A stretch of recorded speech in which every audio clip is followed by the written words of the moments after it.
Let's do it. Let's do it. Welcome back to the Fitness in Philosophy podcast. My name is Robby Gustin, and joined. I said owned. Joined. What? That is a meme now that Brandon just made 30 seconds ago. I'm joined, as always, by OPEX Fitness founder James FitzGerald. How are things going, James? Good. I'll be honest. First thing I thought about was choke collars. Mind goes where the mind goes. You know what I'm saying? That's the meme. Well, I'm being vulnerable here. I'm opening up what really comes on my mind. Like that's the first thing. I'm owned by James. So I was thinking, oh, maybe my dog. Because my dog was choking last night. She wanted to sniff just too many times, and she does this like, no, but she has this, choke collar on, and she was like, as if to say to me, "You're gonna kill me." So anyways, I think that's where the choke collar thing came from when you said ownership. Either that or the internet memes where like Jordan Peterson discriminates or owns this for, what I mean? Like we can do a little clip. James FitzGerald owns Robby Gustin. Like destroyed the morality argument. Man, like it happened. That's how you should change the fitness and philosophy clicks that people get on with that little story, right? The opening should be James and Robby destroy morality. Yeah. Maybe get more interest. Yeah, 1 million views. Yeah. There we go. They destroy pleasure and pain. They got nothing against us. No, that's what people want. So your original question was, what am I up to, or what am I doing, or what's? No, actually, I had a different question for you this week, but then I was looking back at the calendar and I thought it would just be kind of cool to reflect if you're up for it. Yeah. We actually, so as people probably know about podcasts, like we're not recording this live on, March 5th, and then it gets, it's a few weeks to potentially a couple months later. We actually recorded our very first podcast in this vicinity of like a couple weeks last year. So, oh, wow. Yeah. So I don't know if you had any thoughts or reflections on kind of the past year. I just noticed that myself and was just kind of ruminating, but yeah. No, gosh, what a year. Yeah. What a year, right? In so many different ways. Maybe the biggest reflection is like we've been doing these consistently pretty much every 2 weeks. Well, I just finished Frank Wilczek's book called Fundamentals.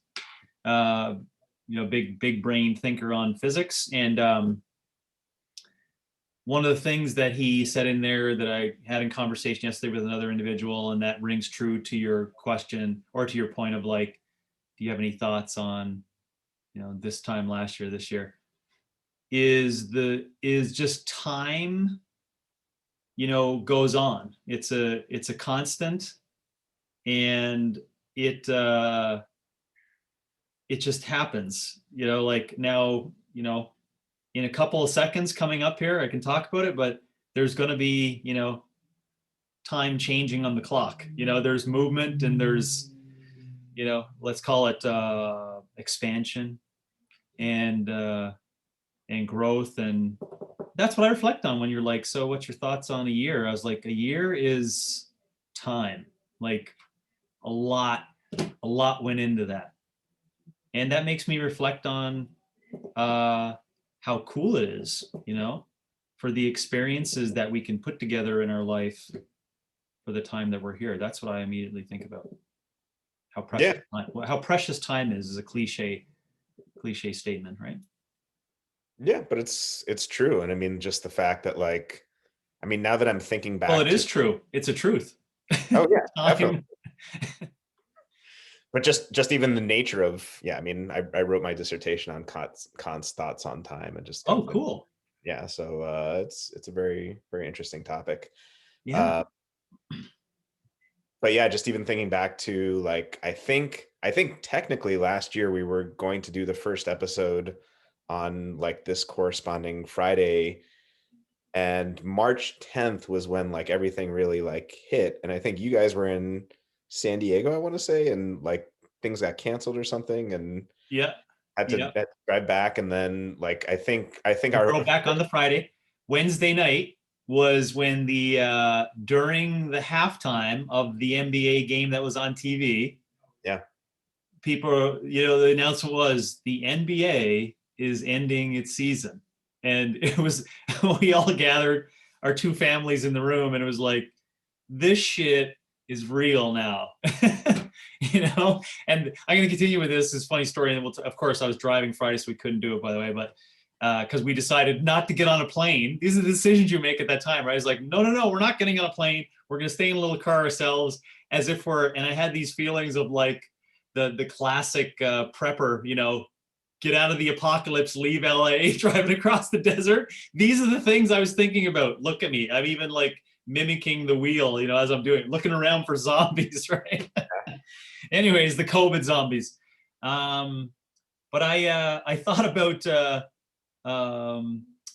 what that means at that point in time when someone says, so you think you have a concept of what, this comfort level of what's real and what's going on, and then when you hear those big statements like that, like the season is ending, I can just remember looking at everyone in the room and feeling this real deep awareness come over everyone. Like you're forced to, right? Yeah, everyone is forced to step up their game on awareness, right? And immediately, everyone in the room, which what I noticed carefully, we all quickly got to what really mattered. Like you really started to sink in on what really mattered at that point in time. I'm just sharing that to go back to this point in time, and say, well, what the hell was your brain going through on that Friday? It was like driving across the desert, shaking off COVID zombies. That was going on in my head, basically. No, that totally makes sense. Like I remember at the gym and just with, some of my friends, it was like, so is this as big as, what's going to happen? Is this really a thing? Is this like the meme of the dog, like sitting around a building that's like ablaze and this is fine. And then March 10th, because that's my sister's birthday. That was like the day. It was like the NBA, but it was also, I think, United Airlines called. There were a few different things that like all hit, and it was like, okay, yeah, this is happening. This is definitely happening. And then 2 days later, we had our first episode.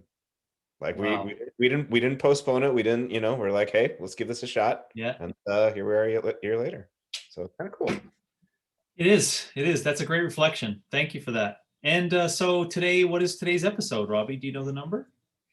I was just checking back before we started. I'm 90+% sure it is episode 23, which, if you give allowances for, I think there have been weeks off here and there are 52 weeks in a year and 26 2-week blocks. That's pretty much roughly what a year of every 2 weeks would be. Yep. So. And it's also the number of the greatest basketball player of all time. LeBron James. No, I'm just kidding. No, that's so disappointing. I completely totally disagree with that. I'm a huge Michael Jordan fan. I just wanted to see your reaction. Well, you got it. I almost hit end. Let's start this call again. Oh my gosh. Yeah, the memes of him reacting to LeBron in The Last Dance are just like, where he's just like laughing with like a cigar in his mouth, are just priceless. It is the greatest.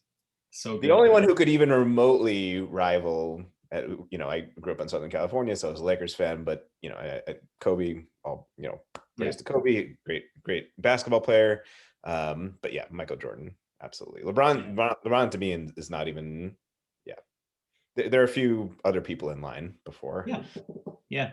Maybe that's a philosophy podcast another time. Maybe. Because you could probably pull into it how people could use their concept of time through your understanding and philosophizing on that, maybe through Kant's view or maybe just your own. as to how, because I think the people that propose some of the cool conversations around that, when you're like, oh, who's the greatest? It's really strong of an argument when people bring in how the answer to that is only the present time and through your experiences. You know what I mean? So when someone comes in as like, well, I was around when Oscar Robertson was playing basketball. They offer this such deep color to like what it meant to be the greatest at that point in time. And they can layer on like the effect they had on the sport and the deep embedding principles that, Michael Jordan didn't even know he had based upon, like it creates this like, geez, that was pretty strong, Yeah. and then of course, you get the pizzazz NBA era, Johnson, Bird, Jordan era, and it's like, it's kind of tough to like argue against that one as the base support of the possible, you know what I'm saying? Yeah. And who are we to know that, like, let's just say we're removed from this, and 7 years later from this day, LeBron continues to do and does more, in multiple ways. He rewires himself and team play and whatever out of COVID, more in person, and it just grows in power. Maybe our concept will change in 7 years. Do you know what I mean? Yeah. Time changes that. So I think that's always a good argument inside of the greatest of all time.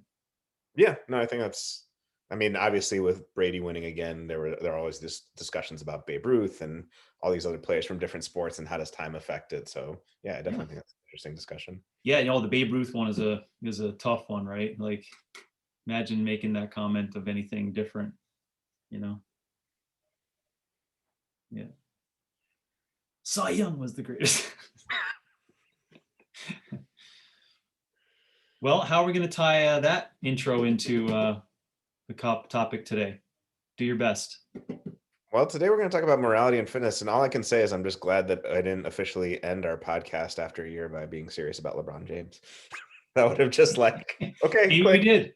Maybe we did. Maybe we have such good editing skills that we brought it back up. Yep. Yeah.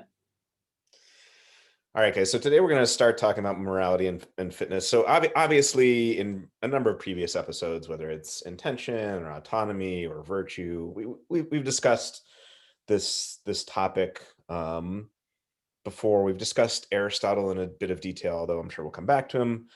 Utilitarianism when we talked about impact, but also some other episodes. Today we're going to focus a bit more on Kantian moral philosophy and its relation to the notion of duty and do we have an obligation to be fit, and what obligations do we have within fitness, that type thing. So I suspect this will probably be a two-parter at least, and then James and I were just talking before the call about Hume and his moral philosophy, which is a whole interesting thing in and of itself, and I'm sure we'll probably do something on him later on down the line as well. Yeah. And does this also tie into the political discussion we had Oh on yeah. like how your actions may affect others and not affect others for that, when you said duty and obligation, that's immediately what I thought about too. Yeah, and it's a very important area of philosophy. We've talked about philosophy as the nexus of sorts where different disciplines meet, and an important discussion within philosophy is how morality and politics relate to each other, because they're obviously not coextensive. It is not illegal to just lie to someone's face outside of it being in a contract or something. Yeah. Yeah. But it is immoral. So, there are lots of things that are legal, but are not, short selling and things like that are of questionable morality. So Yeah, right. they obviously relate to one another, but they're not coextensive. And how do those two play a role? So Yeah. absolutely. Yeah. Well, I'm interested in revisiting that idea as it's regarded to fitness. Yeah. Yeah. Me too. I think, and just for people who may not know, and I tied in some ideas from this as well. You did a knowledge series on this as well. So that's another great discussion on this. Yeah. Yeah. So let's just start off with a base definition of morality. So the quality of being in accord with standards of right or good conduct, a system or collection of ideas of right and wrong conduct, virtuous conduct. So it basically has to do with how we conduct ourselves, usually with regard to others. Although, as we'll talk about, it has historically, and it still today does involve one's relation to oneself. How can one and how should one treat oneself ethically? Um, Much more recently, it's come to encompass things like how does one treat inanimate objects Mm-hmm. ethically? Well, Mm-hmm. inanimate, maybe not the right term, but like um, non-conscious. So, the environment, let's say, Yeah. but also, certain animals, obviously, some of which are more conscious than others. So it has to do with how do we, typically, it's most concerned with how do we relate to other people, but it is also concerned with how we relate to ourselves. And again, increasingly now, the environment and animal ethics, things like that, are also of concern. Yeah. So when you think about philosophy, there are a lot of different things that go in within philosophy, but I would say morality is probably one of the most central discussions within philosophy. And Why do you like, think that is? Just to try to get at some of the deepest burning questions of what's the base support of right and wrong for how we go about this? it's a good question. I mean, I think it's partially a mix of, It's almost like a meta philosophy question. yeah, I Well, mean, philosophical, but philosophy. I think there's, historical accident aspects to it. I mean, just like logic used to be a part and then it branched off and math used to be a part and what used to be called natural philosophy is now science. But, the biggest questions about who we are originated in one way or another, typically in some sort of philosophy, like where did we come from? How do we conduct ourselves while we're here? Yeah, Where are we that's what I going? thought. Yeah. Yeah, yeah, yeah. Origin and meaning. Yeah, a lot of those the base support of where this all came from. Yeah, I'm just interested in that. Yeah, and I think just something that you made me think of as you were mentioning that I think we mentioned in previous episodes, in particular on politics, like peaceful transfer of power, rule of Yeah, law. Like all these things are exceptions in history, right? yeah. Like Mm-hmm. it wasn't, for a long period of time, there wasn't necessarily so much of a question of like, how should we act in like a systematic fashion? And then like, I'm sure, obviously we don't know the minds of long ago hunter-gatherers, but I'm sure proto versions of the question were being asked, but it didn't really come along in systematic cultural form till a lot later. So Yeah, this yeah, idea of how should we as people, you know, conduct ourselves with respect to others, at least in a systematic, written out, throw it on the piece of paper type way, is a relatively recent development. yeah. Or stones. Yeah, Yeah, exactly. yeah. Let's call it more of a entry into civilized manner. Right. Yeah. And within philosophy, there's this notion of normativity that we've discussed before. Descriptive versus normative statements. Descriptive statements being about what is the case, like the sun is shining right now in northern Indiana, or the Earth is a sphere, and normative statements being about what should or should not be the case. Now, I wanted to mention this in particular in relation to fitness, and we'll get to this question to talk about to what extent are there norms within fitness? Is there normativity within fitness? And then what type of normativity? Because not all normativity is created equal. So I have some examples here. There's the normativity, if you want to call it that, of rationality. Like if you want to go to Australia, you should buy a plane ticket. If you want to become a lawyer, you should go to law school. That's one type of normativity where it's dependent on the goal or the context. Etiquette is a type of normativity. If you want to be a decent member of society, don't pick your nose in public. But no one would say that that reaches the level of normativity of ethics, right? Mm-hmm. There's religious normativity. If you want to please God, avoid eating pork or give to charity or something to that effect. Mm-hmm. Um, and then, you know, ethical normativity is pretty strong. That's typically our intuitive feel of what's going on. It's not just some cultural custom where it's like, if you travel somewhere, it's impolite to resist food. That may be impolite, but it's not like, stealing something from someone. Do you know Mhm. what I mean? Yep. Like those levels of normativity um, differ. So I think a question, we'll get to when we talk more in depth about fitness will be like, is there any normativity in fitness? And if so, is it like morality? Is it like etiquette? What's it like there? Yeah. Is it fair to like include the sentence, is it normal to dot dot dot, and then whatever you're going to discuss? I was just trying to think of a language as to how yeah, normativity, the word itself, is not common for my usage or my understanding, and I think that limits me a little bit in its usage. So I was just trying to find a workaround to say, um, is it normal to dot dot dot? Is that the question you asked to see if that particular thing contains normativity in this context? Um, it could be. It could be. I think that's definitely related. Or am I just trying to hijack in something that looks like normativity as a word to kind of make it?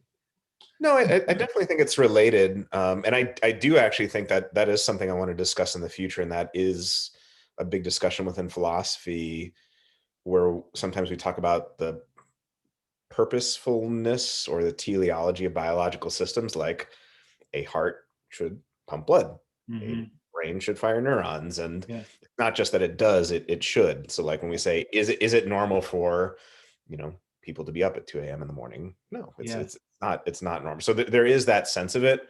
I think that's within normativity, but then there's kind of the broader sense that's just concerned with how should the world be versus how is it. So religion's making claims about how people should behave, etiquette's making claims about how people should behave, aesthetics is making claims about what is ugly, what is beautiful. So normativity is really just a fancy way of saying like should or ought in Got various it. different spheres. Got That's it. really The is what it's ought, all the about. Yeah, ought of the is ought conversation. exactly. Got it. Exactly. So today we're mainly going to be talking about Kantian ethics. Now, as you might imagine, this could be a semester, a multi-semester thing. So we're not gonna go through the entire thing here, but I'm just gonna give people some ideas of what's going on in Kant's system. And just in terms of reading, there Kant does have, it's a little bit of a slog, but it's short. He's got a work called The Groundwork for the Metaphysics of Morals, which I think is something like 60 to 80 pages. So if people are listening and want to, just work their way through, that's like a preface to his bigger work, The Metaphysics of Morals. That's like the big work of morality there. But that's a good one to go to. And then obviously the Stanford Encyclopedia of Philosophy that I've been referencing many times has good work on Kantian ethics and good bibliography. Um, I guess, yeah, I didn't think to include this, but just mini biographical stuff. Immanuel Kant was an 18th century philosopher who gave us major contributions in um, metaphysics, epistemology, moral philosophy, aesthetics, philosophy of religion, you name it, and is probably most famously known for his moral philosophy, at least in popular culture.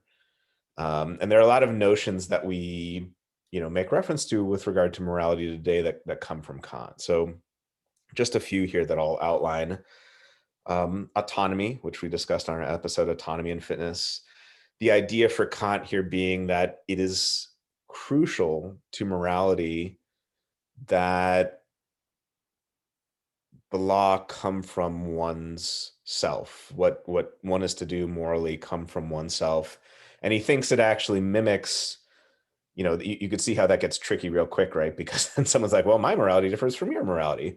But he makes arguments to the effect of it's similar to logic and math, where the same way we can use our rationality to arrive at common truths of logic and math, we come to common truths of morality.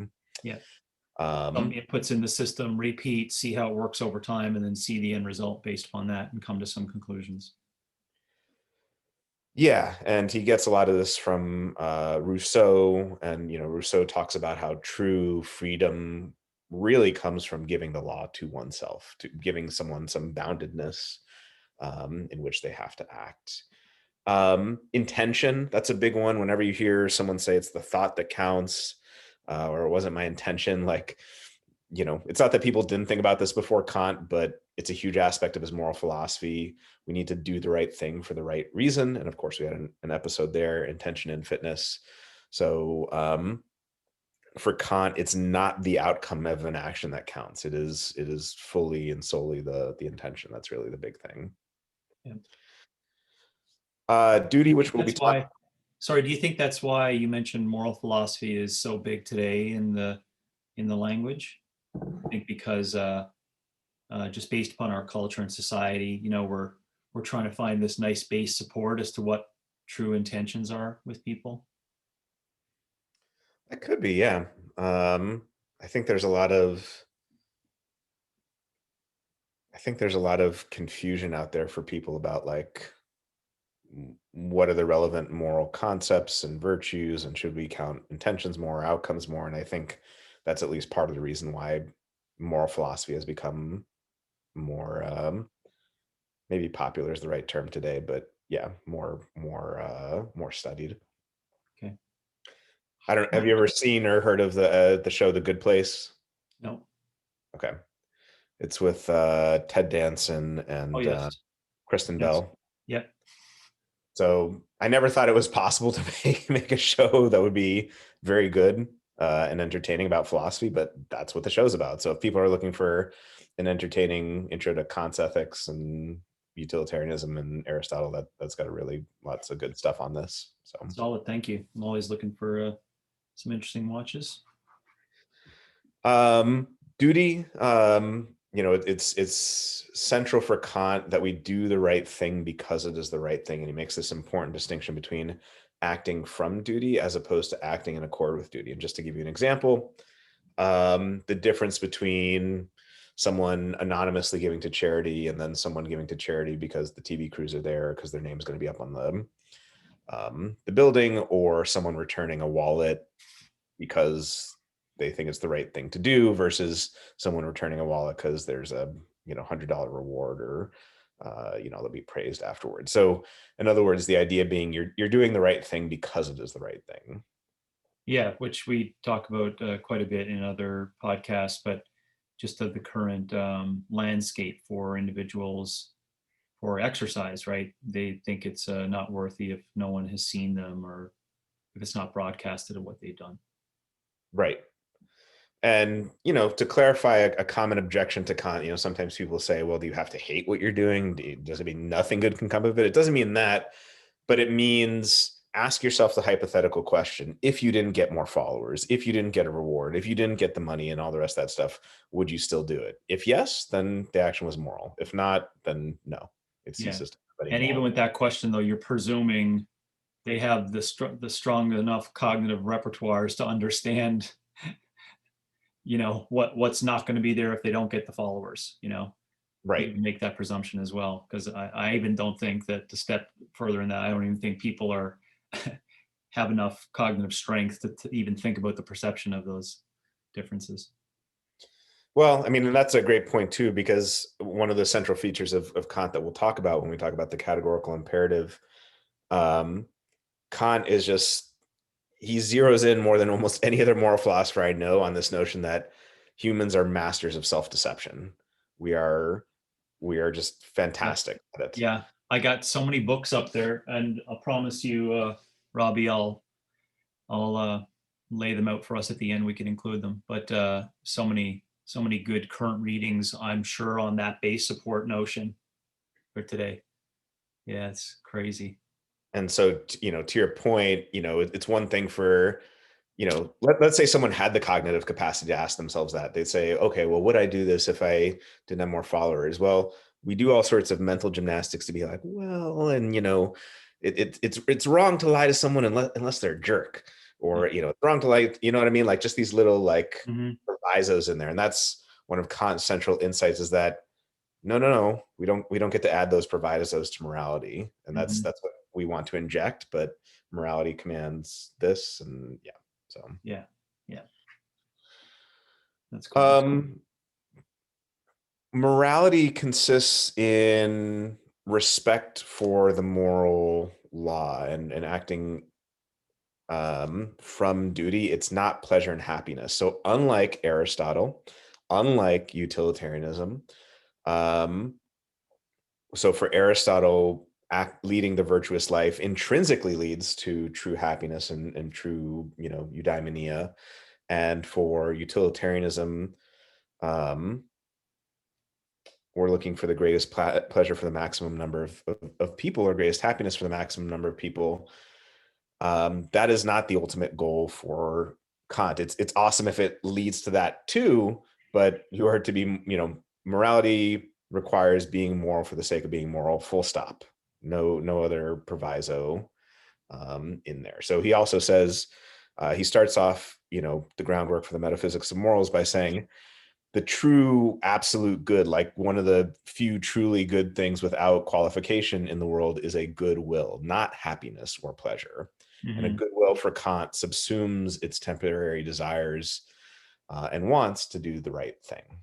Yeah, and that it goes back to, I think, correct me if I'm wrong, but it does almost act as a truth behind the deepest intentions, because you can always get quabbled in this, like, you're doing it for others or doing it for the collective, and then it's like, well, is that the correct, even if it is on a good base support, is that the correct intention? So yeah, that the way you describe that, definitely I appreciate that, because it does resonate with me more. If I was just to say, like, what feels good to me in my understanding, it's definitely Kant's view on that. Like, it's great if it does. Stop. No, nothing more. Um, yeah, so I'm just making mention of why that may uh, that may resonate for me. Yeah, and I mean, I've seen in previous episodes, I think we've discussed, like, I think a lot of what you have put forward as some of your central ideas with relation to fitness bear a lot of resemblance to what Kant has to say with regard to autonomy, intention, and right reason, and things like that. And um, it's very anti-utilitarian in that regard. So obviously, utilitarianism comes like a century later, roughly a century later after Kant, so he wasn't around for it. But it's It's Kantian utilitarianism are about as oil and water as you can get. Now, there are some people who try to blend them and do other things, but yeah, they really are like, you do the right thing for the right reason, whether it leads to good consequences or not. yeah, yeah. Just that as a time conversation again, which just think about that, like 100 years later, of how many thoughts and readings and philosophizing and things that went on in 100 years, that just changed a view on that. And people don't even recognize what, we're possibly capable of in changing. Just look at the past year as an example we talked about, right? Imagine 100 of those and what's possible for change and thought and whatnot. It's a mind blowing but appreciative at the same time. Yeah, and I mean, there was certainly other moral philosophy in between Aristotle and Kant and utilitarianism, but Yeah, let's extrapolate your point. Like, Aristotle is a couple thousand years, yeah, essentially yeah. before Kant and utilitarianism, and like the time in between that, and then you get these other two, and yeah, it's crazy to think about how much that shifts things. Gosh, yeah. Um, okay, so those are just some central highlights of Kantian moral philosophy. The main one that I wanted to talk about today, and then we're going to launch into the fitness side of things, is the categorical imperative, which is probably one of the most famous aspects of Kant's philosophy. And I wanted to break it down for people because it's a weird term that initially doesn't make sense, but when you break it down, it makes a lot more sense. And we'll see how it plays a connection to what we want to talk about in fitness. So let's talk about categorical imperative. So first of all, what is an imperative? It's just a old timey word, if you want to say that, for a command. That's all we're talking about. So examples: open the door, turn on the lights, don't talk while chewing. Just a command of some sort. So that's what an imperative is. What does categorical mean? Categorical means in all situations, no matter what. So what is a categorical imperative? It would be a command that applies in all situations. Now, the central question there is, does such a thing exist? Because on the face of that, that seems really weird. All commands that you can think of have some context or goal that they are related to. And this will relate to fitness and health, of course, where we talk about like, what's the context? What's the goal? What are you trying to accomplish? So a hypothetical imperative, which is another version that Kant talks about, is a command that applies only in certain situations. So if you want to read Kant in the original language, go learn German. If you want to lose weight, eat healthy food. If you want to be a lawyer, go pass the bar exam. But whether you are bound by any of those commands depends on your wants, desires, and goals.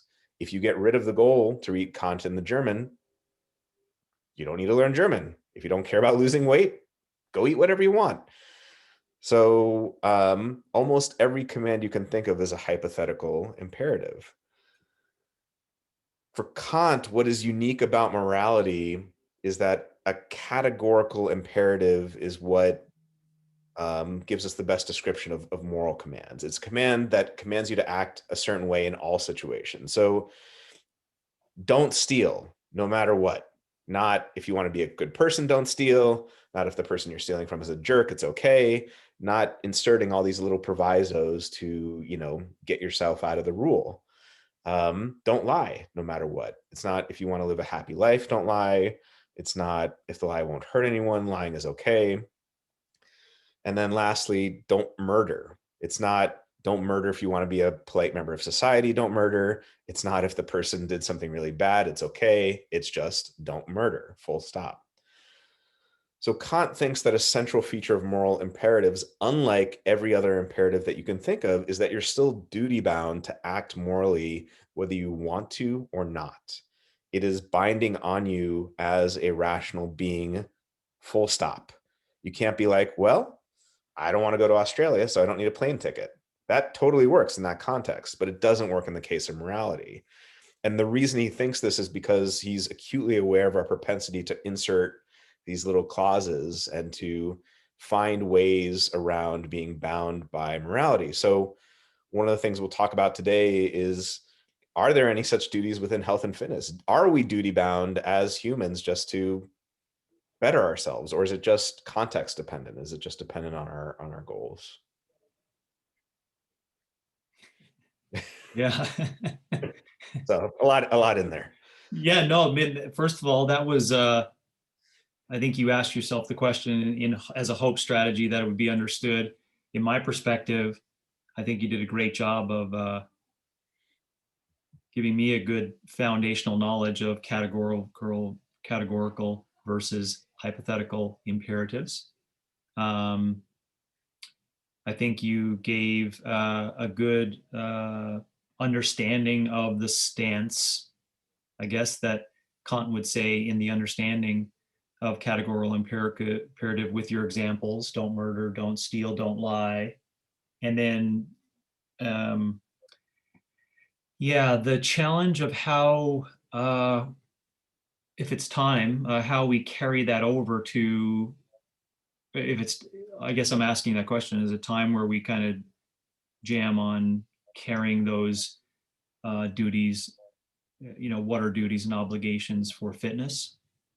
Um, I think you've given a good base support as to what we can come up with as to what could be those, you know. Yeah. Um, Yeah. I'm ready to jam on that. The only other thing I was going to mention is um, the categorical imperative, like the formulation of it that Kant comes up with, that basically everything about his morality spills out from this. Always act in such a way that you treat another human being always as an end in themselves, never merely as a means. If you had to sum up Kant's moral philosophy in a sentence, that's it. So I'll read that again. yeah. Always act in such a way that you treat a human being always as an end in themselves and never merely as a means. Anything you would ever want to think about morality flows out of that. Don't lie, don't steal, don't murder. It means always treat a human being as a being with ends and goals and purposes that they have in and of themselves, and never merely as a means to your own ends and Mhm. goals and purposes. And Yeah. that is the categorical imperative, the central one from which all others derive. Yeah, no, that's great. Yeah, I immediately think about that in some conversations that have come up before of, people, um, you know, having the opportunity to make decisions on, doing exercise and being consistent or eating good foods, but they choose not to. And I think that's where it gets a little. I think it goes back to the conversation that we had on the rights that people have to do what they want to do, and those rights of not exercising and not eating, what nature gives us, um, and what that leads to. I guess I guess that's where my brain is like hurting a bit on, well, why even discuss it if, I guess it's not why even discuss it, but where does it land if we're just eventually not gonna push anything that says, well, there are these duties that people have. And if am I making sense? If we still fall back on like, well, they can do whatever they want, you know. And I mean, it'd be very simple for me, Robbie, to say that, just like I'm sure, well, I'm not sure, but in the scientific process for other areas, you just look over time what has worked, what's the long-term goal strategy, and then just say, well, these are the principles that people have been doing in order to get them there. And so your duty is to do these things. Why? Because it's been shown to be true for a really long period of time, that those are the things that, but as far as saying that those are even something similar to don't steal, don't lie, don't murder, I don't know, it just feels like it's not even in the same category when we're Yeah. talking fitness. So two things in there, I guess. Where should we set our thoughts based upon that? Like, I guess it's the duty obligation area, right? And what we talked about before, in freedoms and what, and political view on, what people should do based upon that. And then secondarily, um, I do think that there are things that people, we've just seen over time, like, we have biceps and we rotate and our feet move in a certain manner to move us across land. We can bend, squat, etc. And I could pile on that story as to like, well, these are things that have been around, we actually can do, and it does, if we do these challenges, lead to these things, but that's not in like clear evidence. Yeah, so I mean, I have a couple thoughts there about how we navigate things. One is, yeah, I think I see your concern going back to like, the rights question and the legal question of like, well, if we can't force people to do it, people are legally allowed to do what they want.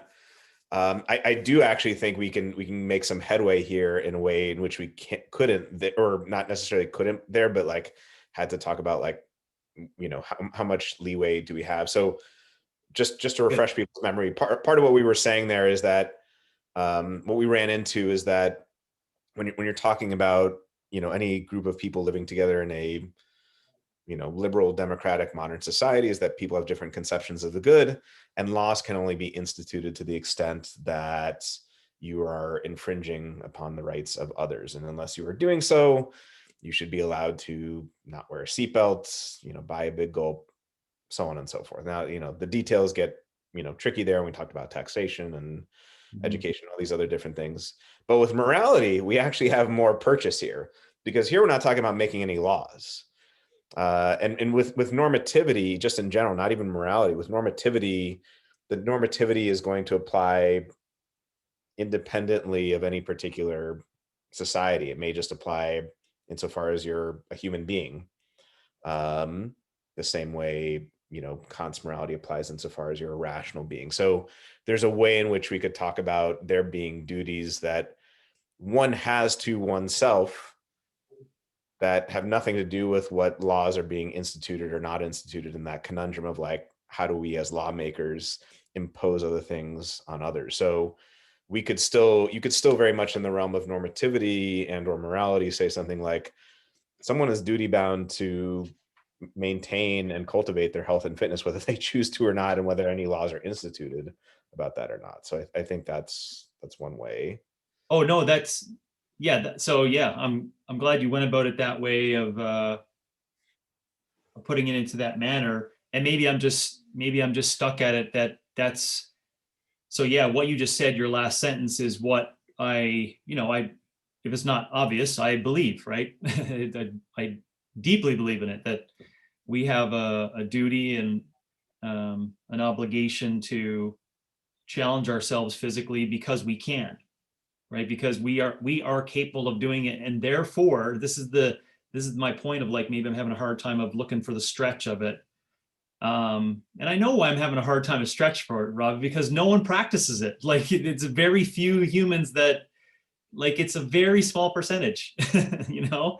And I think that's where I'm just having a hard time of thinking about putting it into practice and it moving beyond just a thought. But maybe that's not where I should stop myself. But yeah, I think people should do have a duty and an obligation to go through those physical challenges because we've seen through a long period of time, even through the change of having to do it to survive to now like doing it through folly, which I think is the major difference between 2020 and 1655, is that there is a stark difference in having to do it to like challenge yourself physically, and it doesn't just happen. Like we don't get up and carry water for 3 miles and then have to go burrow tubers for 4 hours, in a squat bending position, to source our food. If I'm making sense of, and I think that's where the issue is that we have to come up with ways. Like our vocation and our life and our day to day doesn't require us to move through physical challenges, right? That have these great outcomes. So herein lies the biggest issue, which goes back to the knowledge theory I originally said. We don't have to exercise. So now inside of that practice, in dealing with morality of it, where does that lie? Because our intentions, we can't trick ourselves, right? We can't be like, this is a tree, like, I'm doing one arm rows and I'm like, I'm cutting wood for my family. I'm cutting wood for my family. Right. Like what I'm saying? So it does go back to Kant's points on, well, what's the deepest intentions inside of it?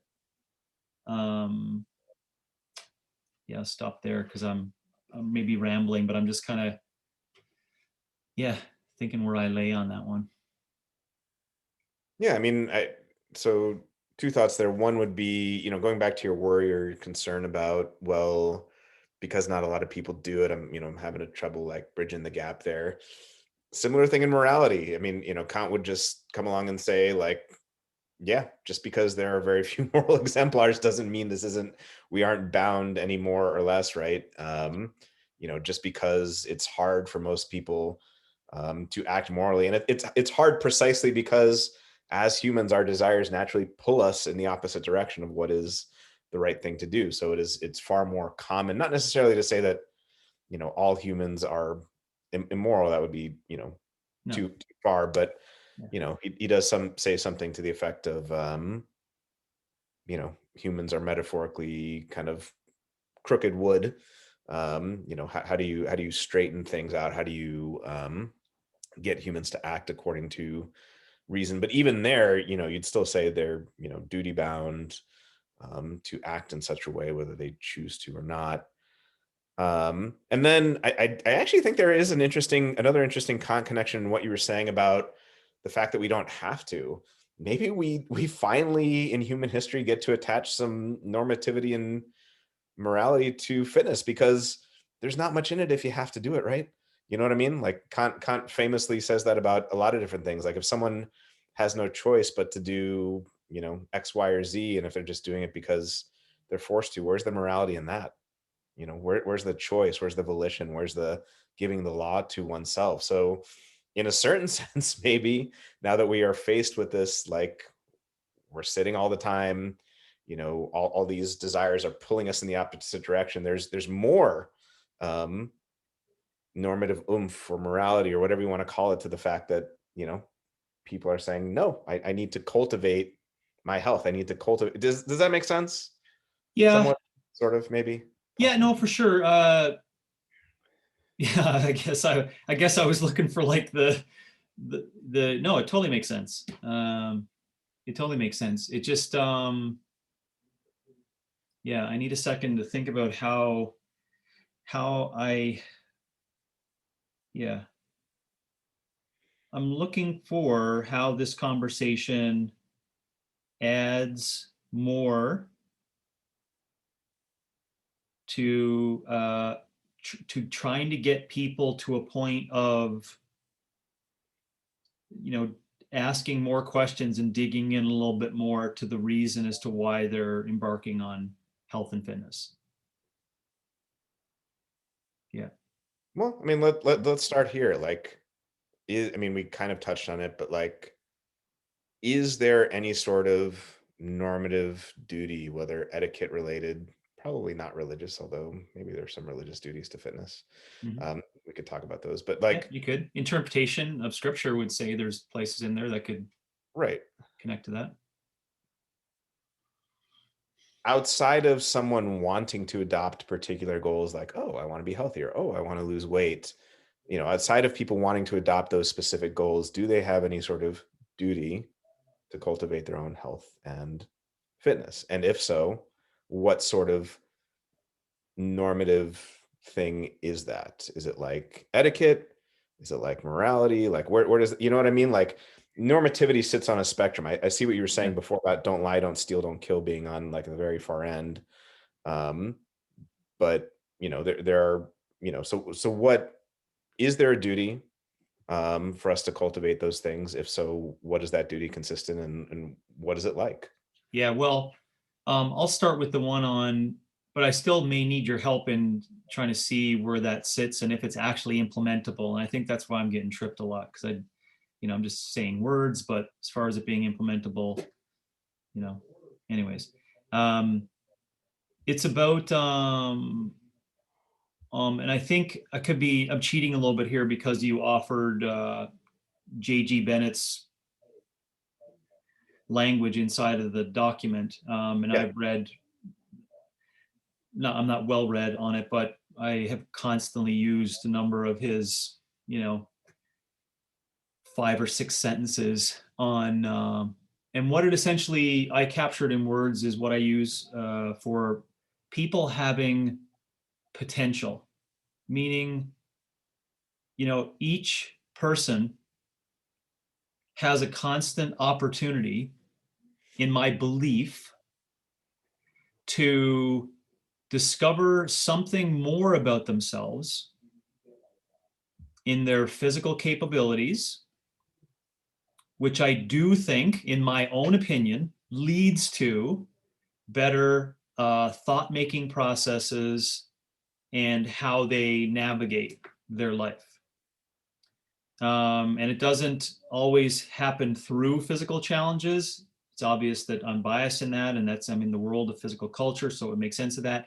So I do think, yeah, that there's a duty for people to try to uncover constantly this potential and fall nothing short of continuing to go after what's possible and not leave stuff on the table. And I see a lot of humans being okay, and an entire culture and society with everyone being okay with mediocrity, like this, being upright and doing this and checking the boxes is enough. And so, I'm saying no, there's more, and your duty is to do more, to challenge yourself physically every day. Um, but again, this will go back to, well, how are you going to come up with a way of saying that's a why, if really, I'm not providing, and I can't really create any evidence that says, well, if 7.8 billion people for the next 200 years all really applied that concept, there'd be something better. Well, I think there would be, but I don't, you know what I'm saying? And there's 3% really that are probably think about that thought and are willing to just go at, and let's use a number, instead of going after, trying to search for 92% of their human potential for their whole life. Just putting it in that word potential, not worrying about physical, cognitive repertoires, emotional capabilities, etc. I think a lot of people are okay with 51. That's my honest opinion, because it's enough. It's enough for what's actual challenges are today. Because if you have problems cognitively, there's medicine for that. If you have problems physically, there's medicine for that too, but you don't actually need to be physical in order to operate that much in generalized statement. So I think within there, I answered your question of what my beliefs are for, I think there's a duty around this nonstop push towards their own potential. Yeah, and I mean, I think the interesting questions in there lie around, like,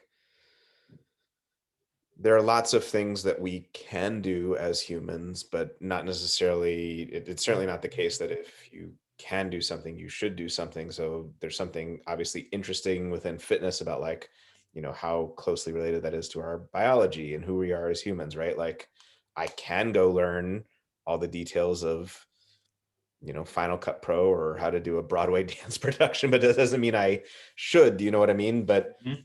I think what might be interesting about fitness and saying that there are duties for us to cultivate, and optimize our health and fitness is that, there's something deeply embedded in us biologically that relates to those aspects of who we are from an evolutionary perspective, biological perspective, things like that.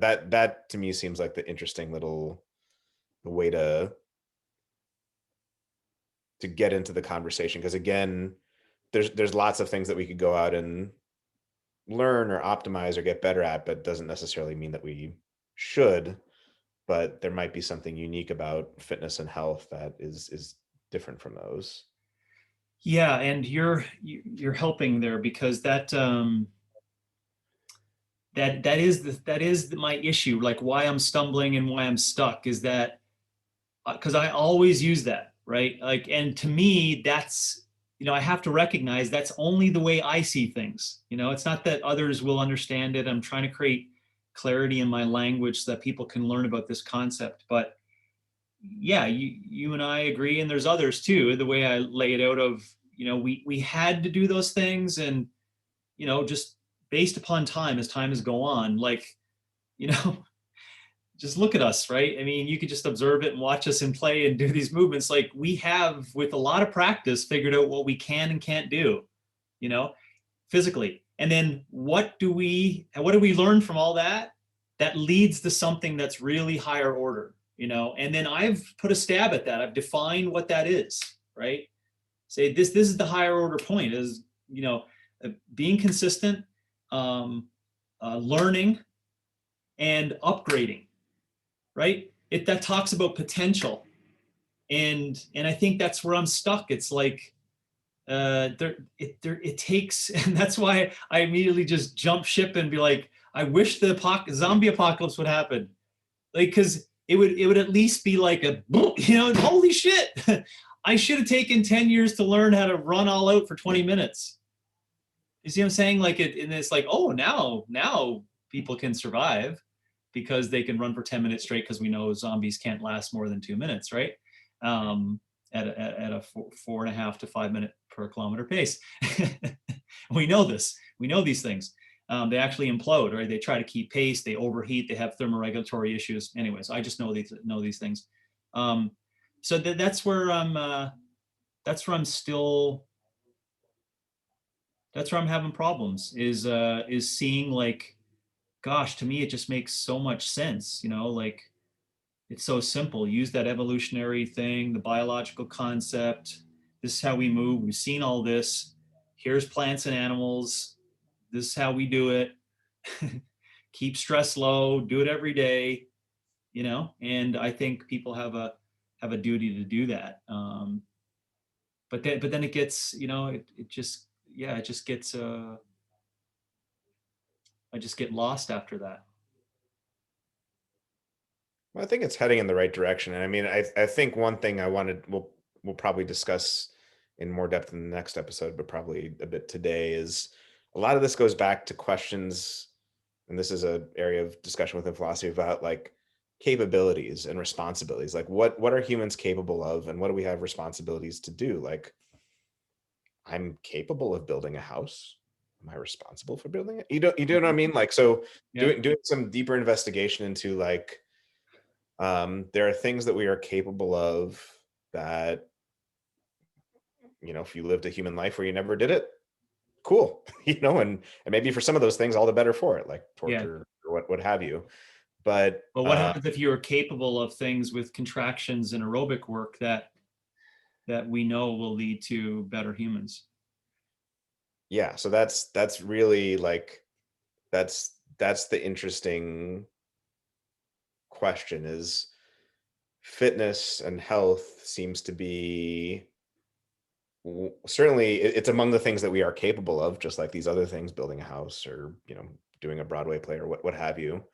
But unlike those other things that would be interesting and kind of something you could do, fitness and health seems to elevate itself above those other things in terms of its relation to our history and our biology and what sort of life we can lead as a result of engaging in it. So I think that's where the kind of philosophical work comes in, is like, so why is fitness like that? Just the same way moral philosophers ask, like, why is morality like that? Why should we even bother with this? Like, it makes our life harder. We have to do more difficult things. Like, we have to not steal money and not make our life easy, and not sleep with a whole, you know what I mean? Like, there's a whole ton of things we can't do as a result of moral strictures, that actually in a number of senses make our life harder. And yet there seems to be this virtue and long-term value in that thing. So I think that's really where the discussion will ultimately lead, is there are all sorts of things that human beings can do, but among those there's a subset that you know we should be engaged in for a normal human life.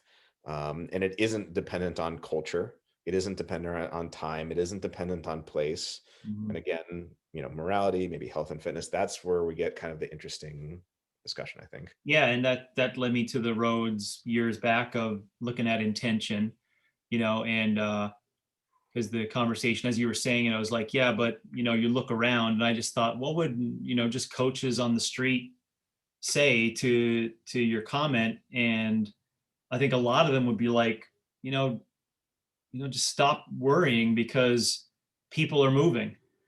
And to me, that's not enough, you know, and because a lot, I would suffice to say it's like north of 90% of a lot of people who do movement or daily exercise activity.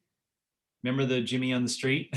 Yeah. If you're to ask them like what they're doing, I can damn well tell you it's not about because they know they're capable of doing it.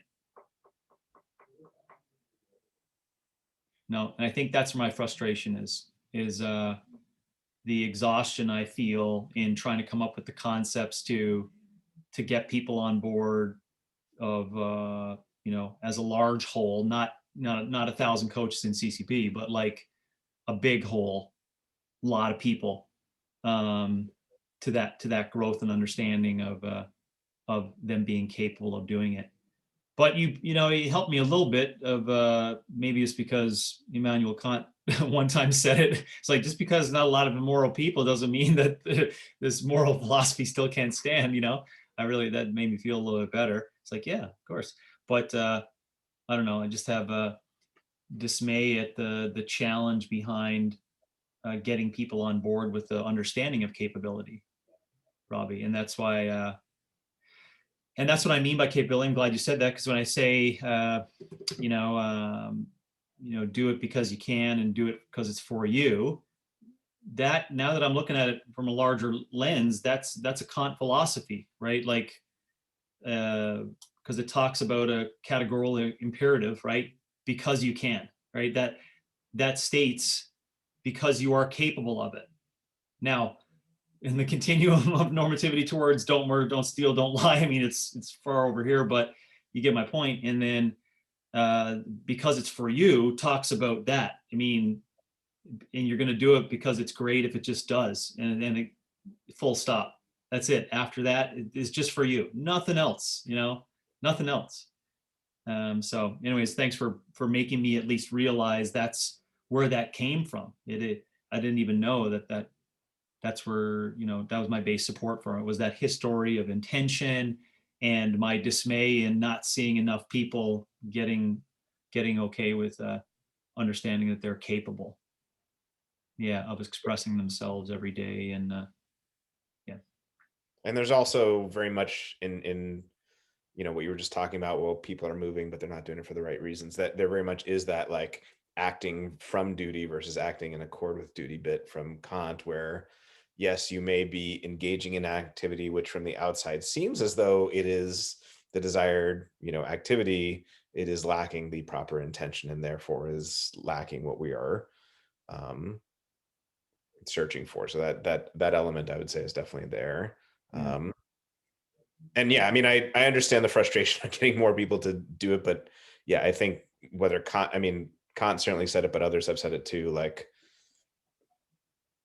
just because in different ages and eras, more or less people steal or kill or what have you, that doesn't change anything about the normativity about whether you should. Do you know what I mean? Mm-hmm. Like, we are in an age and era where, for this period of time, people are not engaging in those activities, but if these are in fact duties that apply to us just insofar as we are human beings, that fact about the world does not change that normative bit.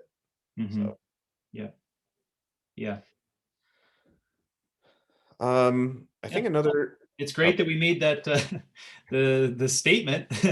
you know, well, anyways, I did. That's a categorical imperative in my perspective. You should physically move every day. so we've talked about it in a bit in relation to like the notion of duties to oneself.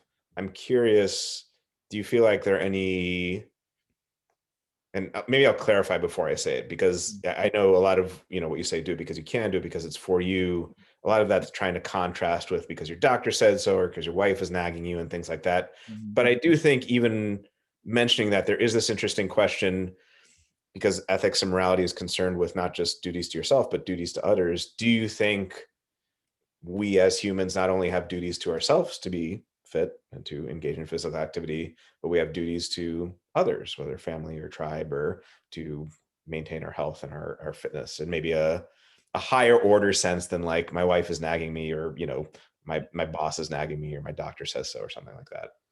Yeah, no, I do. I definitely do. I speak about a framework of that in a different analogy through a coach's lens and a coach's growth. And I'll try to apply that here because it's the same understanding, and I'll just be short on it. Yeah, I do think there's room for that, but not unless you're at 100% of yourself. Like not until that thing is like a slick, well-oiled, well-functioning, well-operating system. So that's what I would quickly say. So in that, yeah, it's a stepwise progression and it's a timeline. And I'll use the analogies I do with coaches, and maybe that'll help to your question of where does it, for others come in, is that word other is right after the self, right? So, for the coach example, a coach's growth, a coach will continually have to work on themselves, and I just loosely call it keep strengthening their level of competency, their consistency, and their understanding of caring, the 3 C's, right? They got to keep going for that, all that, as much as possible, or as long as the relationship is, as long as the vocation is. Now, once that gets to, pretty great levels where it's a system that is just operating, upgrading, things can come in and you see how it fits in and you move things up. I think then is when you can start teaching and helping others. Then and only then, right? And when I say others here, this may be a point of interest for your question. I think we've lost the idea behind, getting good in our suit first, and then first taking care of those who are in your immediate vicinity, like really close to you.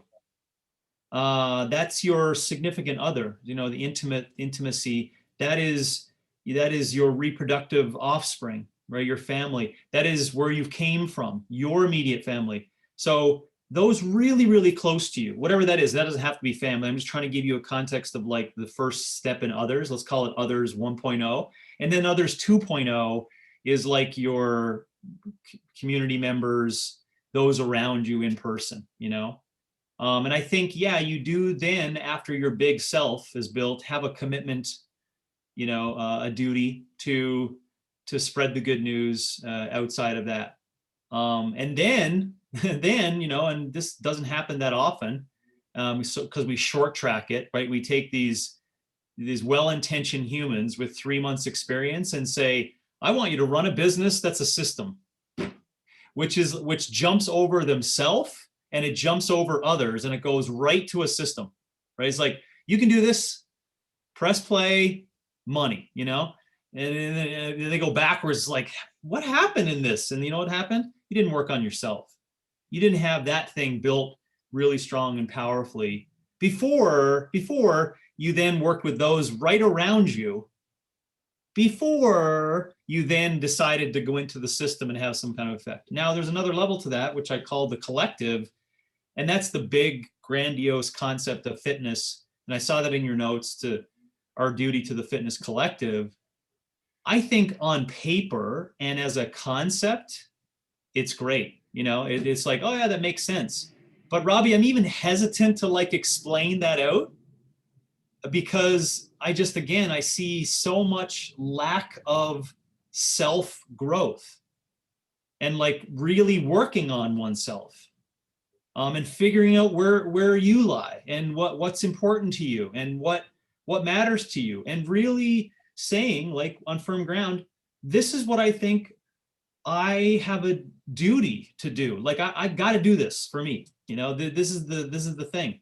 And then when you get there and you get practice of it, then yes, I think there's a conversation. But I'm always hesitant, Robbie, to say that. So that answers the question on where do others and the systems and collective fit into that. On paper, as a concept of something to shoot for, I think it's kind of cool. But yeah, not a lot of people get that real super self growth first, which I think then means that I would say if you never stepped outside of self and you didn't do it for others or anything else outside of that, it's probably going to be pretty effective for the majority. Okay, so it seems like, at least on your conception, we could say something like, unlike most other moral or normative claims, which typically involve a duty or a should or an ought with relation to others, cultivating one's fitness and health has less to do, at least initially, with one's relation to others or any sort of duty to others, but has almost entirely to do with a duty to oneself. Yeah, and I think it's because of the times. It's who we are, what we know, the generation, the tech information age past 30 years. Like, it's all those things that would give me strength in having that. And also just looking around and seeing coaches trying to get people on board with the concept of health and fitness, or even the far stretching concept of autonomy. Like, I could see the hurdles that have to be jumped they're just tremendous hurdles. Yeah, before we even get to that conversation on, yeah, we want to do all this thing because it's going to contribute to all of us as a community thinking better thoughts and help one another and allow us to be mobile, more mobile in not only our physical being but our thoughts, and spread it out. And it's like, gosh, I think what we really need to take care of is our own stuff first. And there's room in there for another, maybe offline or just another concept idea is like, what is that? What do we think are the relative and absolute totals of that self potential thing? So that people can know, like, well, what do you mean when you say that? When will I know I'm there? Because I have lots of thoughts on that too, on how people will get there, so that they can say, well, how do I know when I should be concerned about others and what's right and what's wrong and what duty do I have and what's the timelines on that? Because I think that's a good question too. Yeah. One question that you made me think of when you were saying, you think, the duty to oneself to cultivate one's health and fitness is especially applicable now, given kind of the current fitness landscape, is, what if we went back 500 years, like you so often do? Like, typically when we think of normativity, well, this really, I mean, this to me is one of the interesting questions. So etiquette or societal customs, that's very indexed to like a time and a place, right? Whereas morality, there are debates, but typically as we think of it, like slavery has always been wrong, whether people realize it or not. Yeah. Full stop. Do you know what I mean? So it's a similar interesting question with fitness. To what extent is our duty to engage in fitness?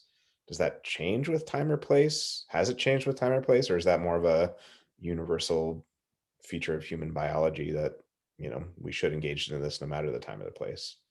Yeah, I think yes, time and place does matter. And if you try to go on a timeline, from 500 every 500 years and go back for, let's say, 4 or 5,000 years, it's only the last, well, it's actually only the last 100, of all those 8, 10, 12 multiplications of 500-year periods where we are actually asking this question of, like, well, what should we do for physical activity?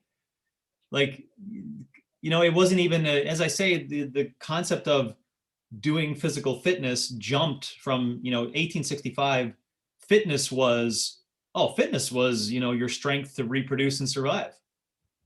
Boop, to use Kant's, or your, it's a full stop, nothing more. It's like, okay. But then it kind of entered into like, oh, we do all these, and I call it folly, do all these things, really thinking we're going to be, better at offspring and reproduction, and we're going to survive better, and we think all of that play, which we call whatever, has been that.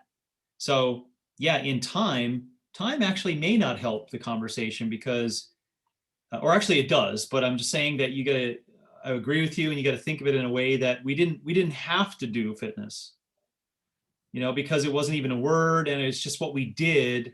And I do think, based upon historical readings, I do think people knew that these partaking in physical challenges, whether through labor or them observing, farmers, right? Observing them over 20, 30 years, they're like, those are pretty resilient people, like hardy and healthy and whatever. And I think there's been lots of examples of that, whatever you want to call it, where they were like the fittest, right? But now that's not needed. We don't need to plow the lands, and we don't, we sit down and we just punch keys, and that's a general statement. But when we get in the car and move around, take a crap, it's a lot of sitting, and it's not a lot of requirements of physical movement. So I think, yeah, the looking at it in a time sequence does make us at least, pop up some questions as to, what duties do we have based upon, based upon all that experience that we have. Okay, so maybe it's I might, in the scale of normativity, it might occupy this interesting position between morality and etiquette, where it's like morality in the sense that it applies to all human beings, just like Kant says morality applies to all rational beings. But unlike morality, it tends to, the state of moral duties is pretty, or the state of the fitness and health duties are pretty heavily influenced by time and place. Yes. Yeah. Yeah. Do you get do you understand my words on it? I just think I just need validation of that when I say like we are orchestrating this. You know what I'm saying? Like we're putting it together and planning it out. You know what I'm saying? As opposed to it just being what we do, just being done. And do you see the big differences in there and how I'm having a hard time like dropping some duties on top of it if deep down we know we have to do it, like we're orchestrating it, where at one time it'd be more easy to categorically, put it into a command because it was just done. This is I just reading Daniel Lieberman's research on looking at tribes, right? They brought over this treadmill and they were just talking to people like, well, training for running. And they were like, training for running? Why would you run? why would you run for exercise? Do you know what I mean? Like they actually answered in their own language that like, why would you run for exercise? That is just mind blowing, but it probably gives you a little bit of an idea, right? Of like, we just moved because we had to, you just, you had to do it. And now it's manufactured. So that's where I'm having a hard time on trying to coming up with the intentions if we all know that we don't have to, right? Yeah, and that's, I mean, and maybe we'll get to this deeper down the line too, but But that we is, do. what's that? But we do. We all know we don't have to, but we do. We still are doing it, right? So that's what I'm saying. What's the base support of the intentions? And it really is folly. And I don't know if that'll pan out. If there's no real deep reason to do it. Sorry to keep. I know you had a thought there. Sorry to. Oh no, you're okay. No, that's something I've wanted to ask you in terms of your conception of what would be the ideal, because on the one hand, when we talk about like autonomy and intention, um, someone has like a conception of like, oh, I should be doing this, I do it because I can, and it's for me. You're sort of with the autonomous concept, you're kind of the self-starter, you're the one intending to do it. So that's one conception of what seems like would be the ideal situation. But then the other is this non-reflective, non-rational, could be entirely preconceptual, just like people did it. So those two seem to be, and correct me if I'm wrong, they seem to be at odds with one another. Does that make sense? Yeah, they are. Yeah. Uh, so just making sense of like which would be the thing we should try to strive for, and what would be the ideal, because the pre-reflective, preconceptual, there's nothing, they just did it because they had to. I mean, there's nothing wrong about that, but then again, there's nothing autonomous about that either, right? Well, I guess we'd have to time and place that one too, right? To decide upon what is autonomy. If it's an unknown and they don't know what they're doing, that is an argument for autonomy. Okay, that I'd be interested to hear. Yeah, say a bit more about that. Yeah, like this is I'm trying to give you a timeline of the farmer hundreds and hundreds of years ago, right? Like Right. they're continuing to daily physically move, but just because they know they need to provide food for their home. So they have no well, I guess they got responsibility to the home and to the family, but they're on their own doing it. There's no they could stop, but they don't, and it's just them. It's them doing it. So in my mind, I guess it's hard to not say that's like the highest order version of autonomy, because they're just it's like unconscious competence. Okay. It's like the highest order. But yeah, but I think I can see why it's like it's shifty, because the concept of fitness autonomy for that farmer 500 years ago is almost weird to like timestamp. Um, But it's also usually, I mean, usually when you talk about usually when one talks about autonomy or intention, someone would be able to articulate, here's why I'm doing this. yeah, and this is why it's tough to timestamp that person, because I guess the autonomy version back then is they don't even know why. But if we were to like go back in time and like it's like that's all good. That's all the good stuff, right? Eating good food, moving every day, family, etc. Uh, But I think even when we update this to the modern world, I think you've said something like this before. And again, correct me if I'm wrong or if I'm mischaracterizing, but something in the future, like, people just wake up in the morning and, okay, we're going for a walk. Well, why yeah, are you doing that? Well, because, and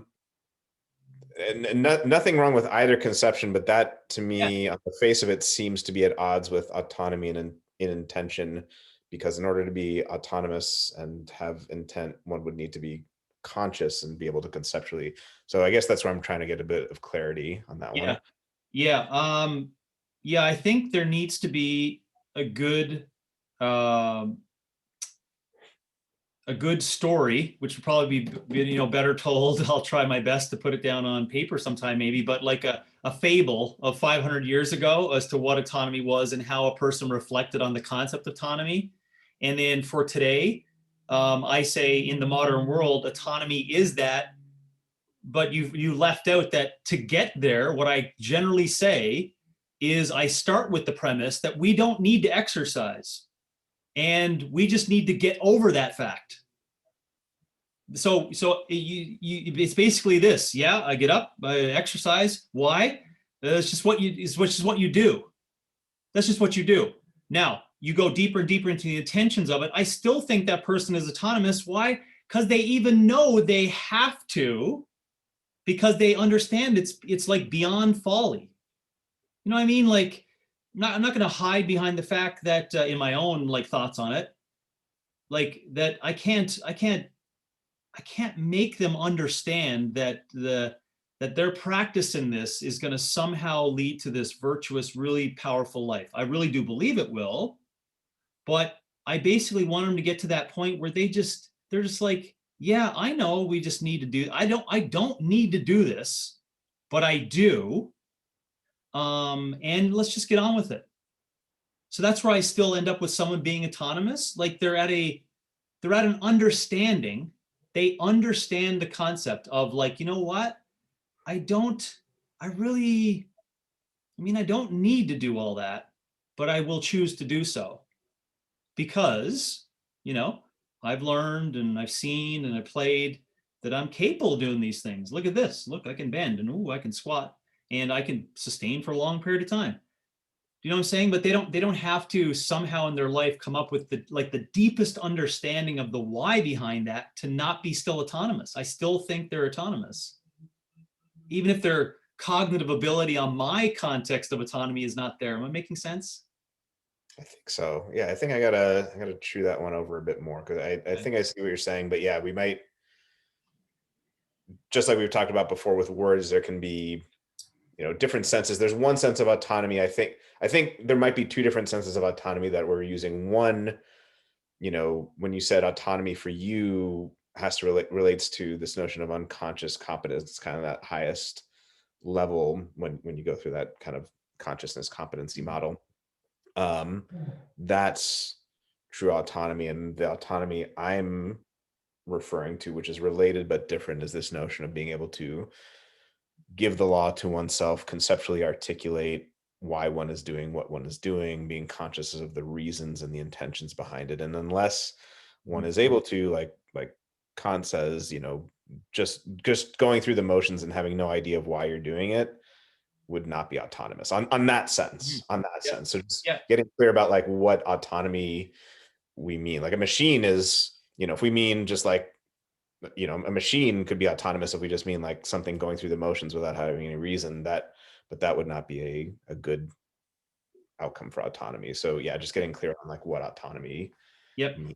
Yeah, for sure. And the word you use in there, which, and maybe it's not autonomy, maybe it's a very close like name that's next to it. But I do think in there, which requires more thought, is the word of intention and the understanding of the why, right? Like and that's my point of modernity. Like, but that's why I say I really don't think that the majority, it doesn't mean that people won't truly, in your definition, right, not get to autonomy, but I'm just being a realist in terms of, well, what's my definition in the modern world for most people who embark on this?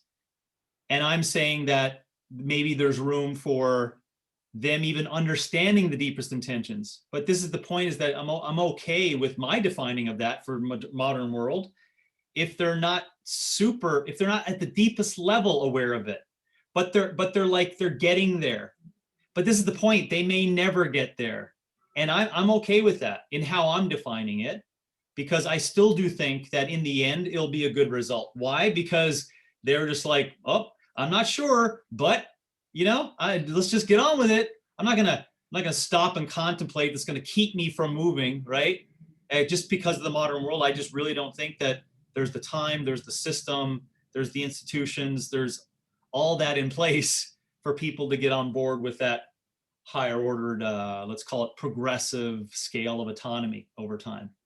So I'm not sure if that helps you in looking at it that way, but that helps me understand it in our differences of the language of autonomy.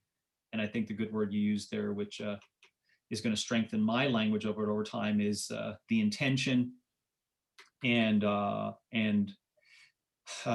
what their understanding is of the process, and the why. And yeah, and when they say it's just like breakfast, I guess it's like, do we, is of interesting to the breakfast conversation. I'm not trying to sidewind away from it now, but it's like, you know, if it's eggs from your animal and goat milk and and homemade bread, get on with it. Good. Why? I don't know. Just what I do. It's breakfast. Seems to be serving me well. You know what I'm saying?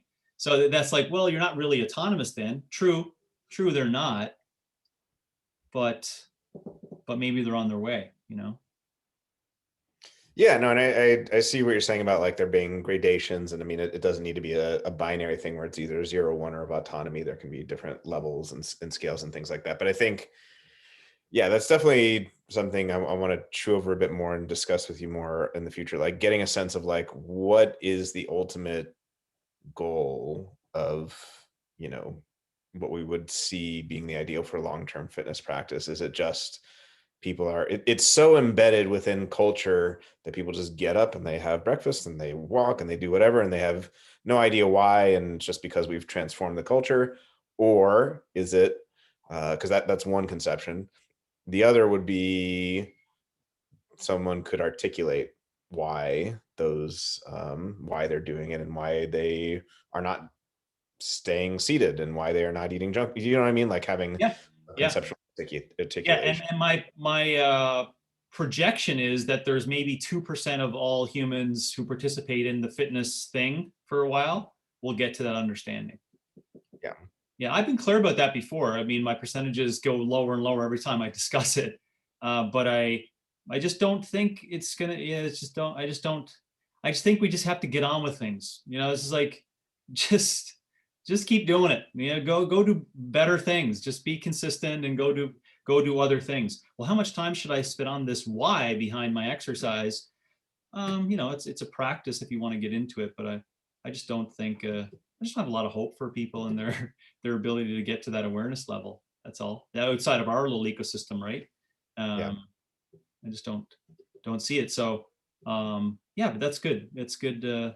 I too will chew on that a little bit more for my language of it, because in my head before my voice, it does just make sense to me, and I can continue to clarify that. I just one thing I'll add to it before is that I and then that's why I think the what I call like just stretching out these grandiose goals, right? Of what's the collective concept of autonomy. Remember that it actually jumped over that. It wasn't just people really understand it and they're taking care of themselves, is their ability to actually teach others. Because in that, that add-on, you can see now it's jumped over self, which is on that pathway to what I'm calling like a higher order version of autonomy. If making sense. It's not just you, it's now beyond you, and you've learned so much. It's almost in duplication of reproduction, of offspring. You're doing it so well, not doing it so well, you're doing life so well that you can pass this on. Like you can teach others about it, and you don't have the coach shirt on. So that's what I continue on with that, like, because you just mentioned it, right? What I'm interested in your thoughts on the big grandiose long-term goal of the definition of that for autonomy.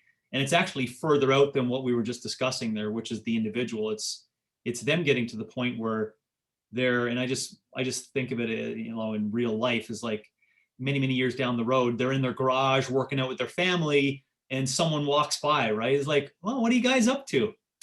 There it is, right? That's the little magic of the highest order form of autonomy.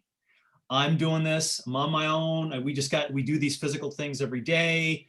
Makes me feel good. I can climb with my daughter, and I can do these things, and I have great thoughts. And I've noticed I've been a great person over a period of time with this, practice, right? And the neighbor's like, give me some of that. Like, how do I, what? Sign me up, and there it is. So I'm just making mention of that too, that there's this long-term, you know, utopic goal of that, that I never forget. I don't forget, just in case people are like, oh, geez, you just want to stop short of just like saying, just get on with it. No, I'm not stopping short at that. I'm just being realist in terms of people's cognitive abilities to get there and understand it.